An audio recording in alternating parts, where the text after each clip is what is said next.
Hanya ibu bapa kepada remaja bawah umur yang ditahan polis kerana terlibat dalam kegiatan merempit boleh menjamin anak mereka. Remaja diriman 7 hari bermula hari ini di Mahkamah Temerloh bagi membantu kesihatan berkaitan satu kes gugul bergiling-giling seorang gadis. Kadar peningkatan krisi dan akhlak dan moral golongan remaja di negara ini semakin menggerunkan apabila statistik menunjukkan jumlah kes jenayah membabitkan pesalah juvana meningkat sebanyak 111% dalam tempoh setahun. Berdasarkan statistik dikeluarkan Polis Diraja Malaysia PDRM, sebanyak 7,816 dicatatkan pada 2012 berbanding hanya 3,700 kes pada 2011, iaitu membabitkan peningkatan sebanyak 4,116 kes. Malah angka kegiatan jenayah berat golongan remaja yang tamat persekolahan pula mencatatkan peningkatan ketara sehingga 137% kepada 2011 kes berbanding hanya 849 kes dicatatkan pada tahun 2012. Angka dikuatkan turut meningkat kira-kira 47% di seluruh negara dan ada daripada mereka terlibat dengan kes bunuh dan juga rogol. Kadar aktiviti seksual dalam kalangan remaja berusia 13 hingga 17 tahun di negara ini sepanjang 2 dekad lalu meningkat daripada 0.9 pada 1994 kepada 8.3% pada 2012. Statistik itu diperoleh daripada Kajian Sidik Global Kesihatan Pelajar Sekolah di SHS serta Lembaga Penduduk dan Pembangunan Keluarga Negara LPPKN. Berkaitan kelakuan sumbang dilakukan remaja sebelum nikah bermula tahun 1994 sehingga 2012. Dan jangan terkejut, data dirikutkan daripada Pertubuhan Kesihatan Sedunia WHO pada 2005 hingga 2011 menunjukkan Malaysia menduduki tempat keempat daripada 10 negara berkaitan kehamilan remaja berusia antara 15 hingga 19 tahun.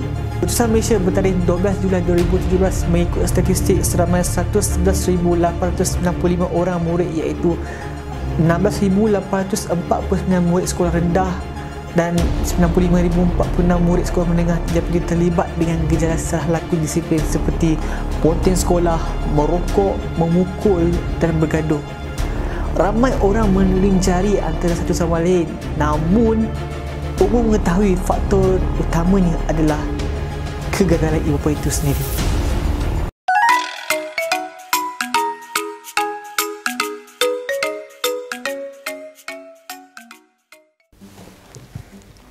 Assalamualaikum dan salam sejahtera. Perkembangan anak-anak seusia 1 hari hingga dewasa dipengaruhi oleh persekitarannya. Ramai ibu bapa mengatakan bahawa terdapat dari anak-anak mereka yang mudah terpengaruh dengan rakan sebaya dan persekitaran luar. Namun, kita sebagai ibu bapa seringkali terlupa bahawa persekitaran yang paling dekat dan yang paling penting bagi anak-anak adalah keluarga mereka sendiri. Keluarga, khususnya ibu bapa sendiri, yang memainkan peranan dalam membentuk personaliti, tingkah laku, sikap dan pemikiran anak-anak kita. Tuan-tuan dan puan-puan, pakcik dan makcik, abang-abang dan kakak-kakak yang saya kasihi sekalian. Satu dapatan kajian oleh bahagian sekolah Kementerian Pendidikan Malaysia mengenai punca salah laku di kalangan pelajar. Faktor keluarga merupakan penyumbang tertinggi dalam peningkatan tingkah laku devian dan antisosial. Sebanyak 81.3% pelajar sekolah melakukan kesalahan kerana faktor kekeluargaan, dan baki yang lain itu mungkin disebabkan oleh rakan sebaya dan faktor persekolahan. Faktor psikologi menyumbang kepada tingkah laku delinquent ialah apabila wujudnya emosi yang tidak gembira hasil dari persekitaran yang kurang memberangsangkan. Persekitaran yang macam mana kan selalunya?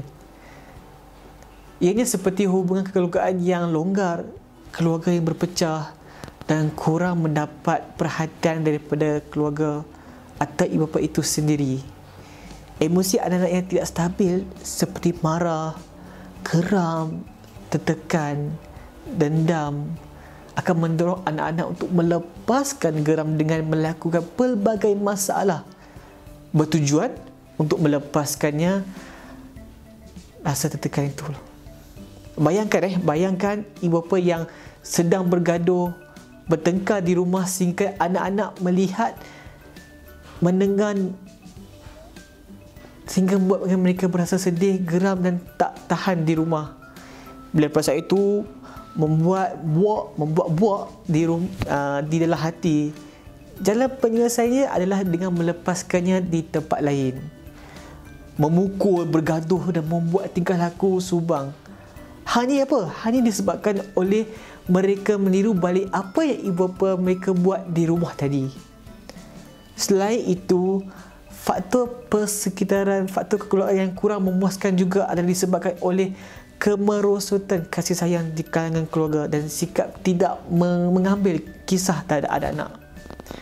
Ibu bapa, anak-anak ini sangat memerlukan kasih sayang, perhatian dan komitmen dari ibu bapa. Sesibuk mana pun kita di luar, balik rumah, tinggalkan beg, kerja-kerja kerja tu, dokumen-dokumen syarikat. Balik rumah, tengok bilik anak, tengok anak, belai anak. Tanya kepada mereka. Bayangkan tuan-tuan bapa sekalian, ketika mana anak-anak tidak mendapatkan kasih sayang dan perhatian yang secukupnya, mereka akan mudah terpengaruh dengan pihak ketiga. Pihak ketiga tu siapa? Kawan-kawan, pak mak-mak, kawan-kawan Facebook yang ada 120 friend tu, kawan-kawan TikTok, kawan-kawan Omni, tetangga dan sebagainya. Kalau baik, alhamdulillah. Tapi kalau yang datang kepada anak-anak tu seperti harimau yang sedang kelaparan, yang menunggu mangsa untuk dingap. Sebab itu banyak kes-kes seksual, rogol, semua haram dan sebagainya terjadi. Kenapa? Kerana orang luar itu mencari air baru katanya. Kita sebagai ibu bapa kena akui, kebanyakan tingkah laku sosial berpunca daripada kegagalan dan cara gaya keibubapaan dan pengurusan keluarga. Jadi, jom untuk lihat sama ada kita ni daripada kalangan ibu bapa yang macam mana, gaya yang macam mana. Adakah kita sudah cukup perfect? Adakah kita cukup sempurna untuk menjadi seorang ibu bapa yang terbaik untuk anak kita?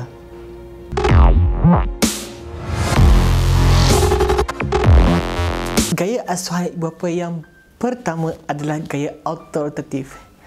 Gaya ini di mana ibu bapa yang tegas tetapi dengan kesediaan untuk mendengar pandangan anak-anak. Ibu bapa lebih bertoleransi, sedia kawan dan sentiasa melibatkan diri dengan anak-anak.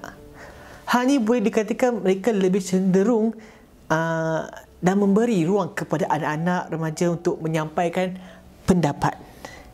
Gaya ini akan membentuk anak-anak yang lebih berfikiran positif, aktif, bersosial, bertanggungjawab dan menjaga diri.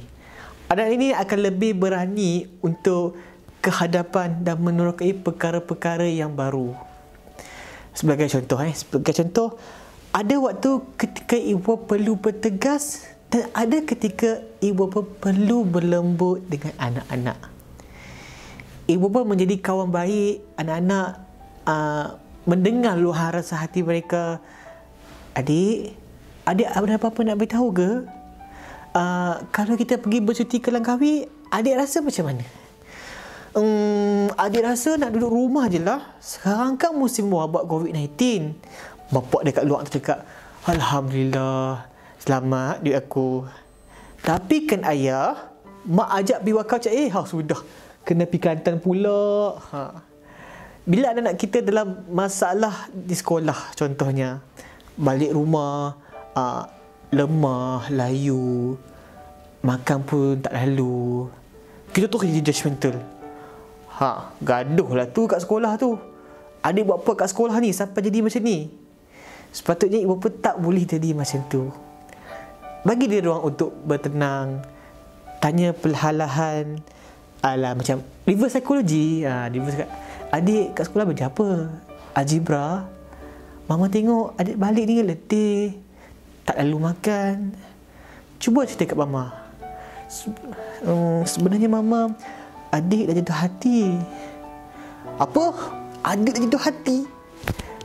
Seolah jadi kita ni sebagai ibu bapa tak boleh terus jadi macam harimau yang terus mendekam. Kita cakap baik-baik, nasihat baik-baik.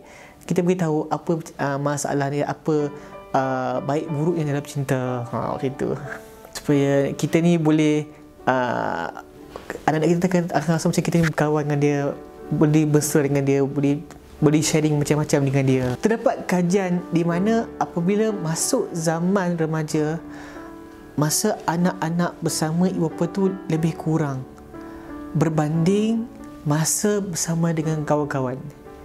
Jadi ibu bapa perlu berhati-hati dengan waktu itu.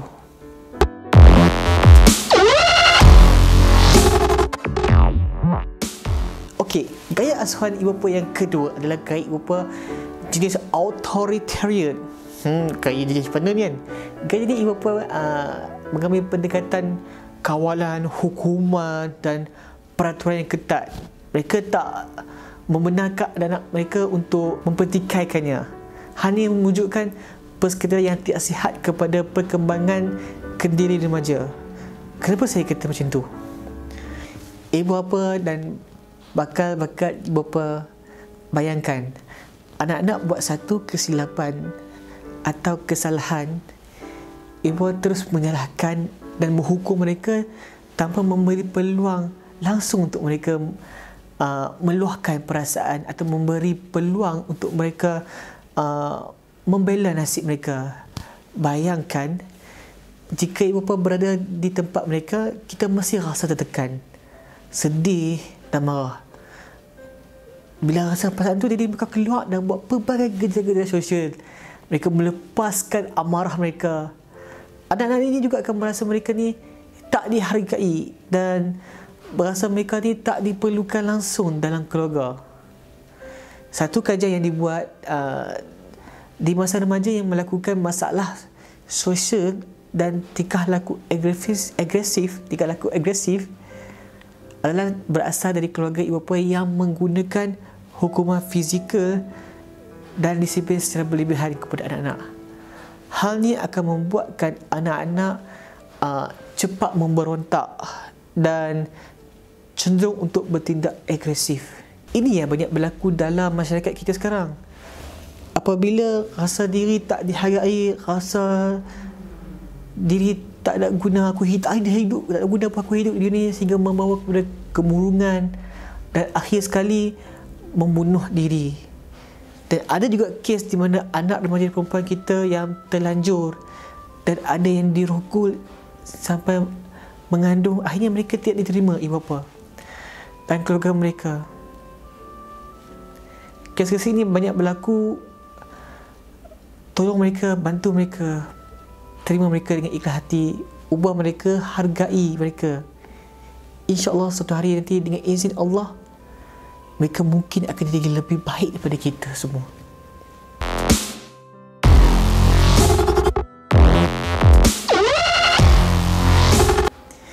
Gaya asuhan yang ketiga adalah gaya asuhan permisif. Bukan permisi yang orang Indonesia cakap tu, permisi mas, bukan. Aduh, kalau cakap macam tu selalu kan goyang hati gue. Permisif ni adalah jenis ibu bapa yang bertindak terlalu lembut dan kalau boleh nak memenuhi semua kehendak anak-anak tanpa ada kawalan. Hati-hati, ramai daripada kita ada daripada jenis ini. Setengah ibu bapa ni menuruti apa sahaja kemahuan anak-anak. Apa yang anak mak ayah akan buat. Tak apalah, kami dulu hidup susah. Kais pagi makan pagi, kais petang makan petang. Lah ni kami dah senang sikit, kami naklah anak-anak kami senang. Betul, tujuan mereka baik untuk memberi keselesaan dan kesenangan kepada anak-anak. Namun sekiranya berlanjutan tanpa kawalan, ianya akan membawa kepada tahap kebergantungan yang tinggi anak-anak terhadap ibu bapa. Hanya akan menyebabkan sikap berdikari, ketahanan emosi dan mental remaja pada tahap yang sangat rendah. Kita boleh lihat kepada mereka, kepada anak-anak kita ni, bila mereka tidak mendapatkan sesuatu yang mereka inginkan, mereka akan cepat untuk berasa kecewa dan tertekan. Mereka akan cepat patah hati apabila kecewa. Jadi jom kita tengok balik diri kita.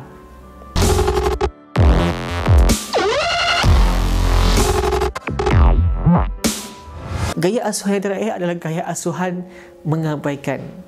Ibu bapa yang tiada langsung corak komunikasi terbuka antara ibu bapa dan anak-anak. Dengan kata lain, ibu bapa mengambil langkah untuk tidak terlibat atau mengabaikan terus anak-anak. Ibu bapa dan saudara sekalian, bayangkan bagaimana anda ketika kecil tak dijaga, tak diberi perhatian dan langsung tak dipandang oleh ibu bapa. Kita akan merasa terpencian, kita akan merasa kecewa, dan ada kalanya kita akan rasa cemburu dengan orang lain, melihat orang lain bersama ibu bapa happy selalu, sehingga membuat mereka menjadi rasa rendah diri, perkembangan intelektual terbatas, dan akhir sekali membawa kepada satu pemikiran untuk melakukan masalah sosial dan jenayah. Cara yang ketiga, berbual supaya cinta. Assalamualaikum warahmatullahi ta'ala wabarakatuh. Berjumpa dengan rancangan Berbual Supaya Cinta. Berjumpa dengan tetamu Fatin Tayyib, umur 4 tahun. Apa faktor yang penting segi perkembangan ekonomi dan pelakungan di wilayah Narathiwat?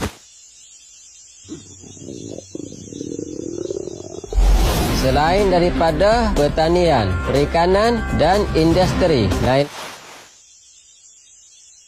Bermula dengan mengajak ke anak untuk berbuah supaya anak dapat merasakan bila masa lampang, apa yang awak suka buat sekali? Buat lauk nasi. Oh, sedap ni banyak ni. Oh, arwah cing-cing, sedap sungguh.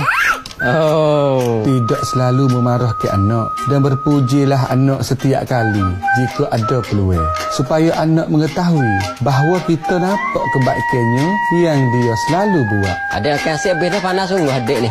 Nasi. Makan nasi habis dah. Panas sungguh adik. Adik suka pergi jalan mana sekali? Nak pergi patah. Kesimpulannya, kita semua boleh lihat dari keempat-empat gaya asuhan ibu bapa ini, komunikasi dan interaksi ibu bapa dengan anak-anak adalah faktor penting dalam mewujudkan perspektif persekitaran kekeluargaan yang baik. Komunikasi yang baik mampu menzahirkan kasih sayang ibu bapa kepada anak-anak.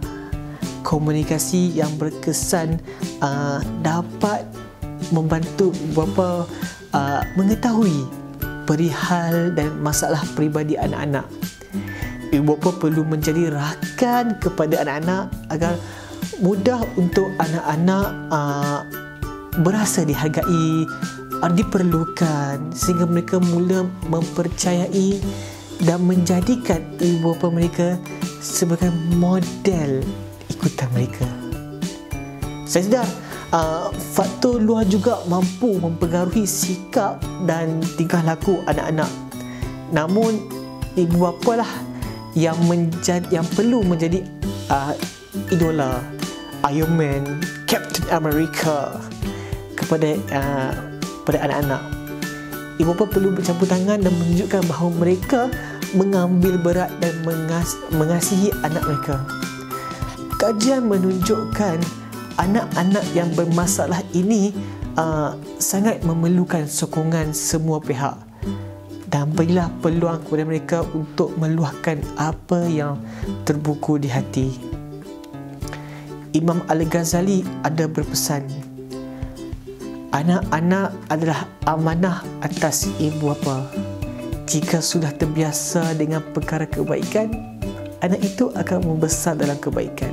Sebaliknya, jika dibesarkan dalam suasana yang tidak baik dan dipersiakan seperti haiwan, menderitalah dia. Renung-renungkan dan selamat beramal. Saya Ashraf Musyidi mengundur diri.